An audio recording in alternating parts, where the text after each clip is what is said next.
ভাই তুমি যদি ভাবো জিম ছাড়া বডি তৈরি হবে না, তাহলে এই ভিডিওটা তোমার জন্য। বর্তমানে আমাদের মাথার ভিতরে এমন একটা চিন্তা ঢুকিয়ে দেওয়া হয়েছে যে জিমে না গেলে মাসল তৈরি হবে না, জিম ছাড়া বডি তৈরি হবে না, জিম ছাড়া শক্ত শরীর পাওয়া সম্ভব না। এই চিন্তাটা আজ হাজারো মানুষকে থামিয়ে দিয়েছে। কিন্তু সত্যিটা কি জানো ভাই, এটা পুরোপুরি একটা মিথ্যা ধারণা যে জিমে না গেলে বডি তৈরি হবে না। কারণ তুমি আমার এই যে ফিজিক্সটা দেখতে পারতেছো, এটা আমি কোনো জিমে গিয়ে বানাইনি।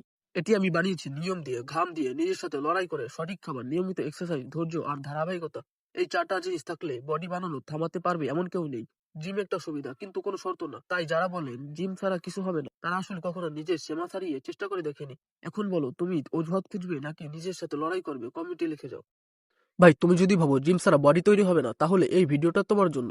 বর্তমানে আমাদের মাথার ভিতরে এমন একটা চিন্তা ঢুকিয়ে দেওয়া হয়েছে যে জিমে না গেলে মাসল তৈরি হবে না, জিম ছাড়া বডি তৈরি হবে না, জিম ছাড়া শক্ত শরীর পাওয়া সম্ভব না। এই চিন্তাটা আজ হাজারো মানুষকে থামিয়ে দিয়েছে। কিন্তু সত্যিটা কি জানো ভাই, এটা পুরোপুরি একটা মিথ্যা ধারণা যে জিমে না গেলে বডি তৈরি হবে না। কারণ তুমি আমার এই যে ফিজিক্সটা দেখতে পারতেছো, এটা আমি কোনো জিমে গিয়ে বানাইনি। এটি আমি বানিয়েছি নিয়ম দিয়ে, ঘাম দিয়ে, নিজের সাথে লড়াই করে, সঠিক খাবার, নিয়মিত এক্সারসাইজ, ধৈর্য আর ধারাবাহিকতা। এই চারটা জিনিস থাকলে বডি বানানো থামাতে পারবে এমন কেউ নেই। জিম একটা সুবিধা, কিন্তু কোনো শর্ত না। তাই যারা বলেন জিম ছাড়া কিছু হবে না, তারা আসলে কখনো নিজের সীমা ছাড়িয়ে চেষ্টা করে দেখেনি। এখন বলো, তুমি অজুহাত খুঁজবে নাকি নিজের সাথে লড়াই করবে? কমিটি লিখে যাও।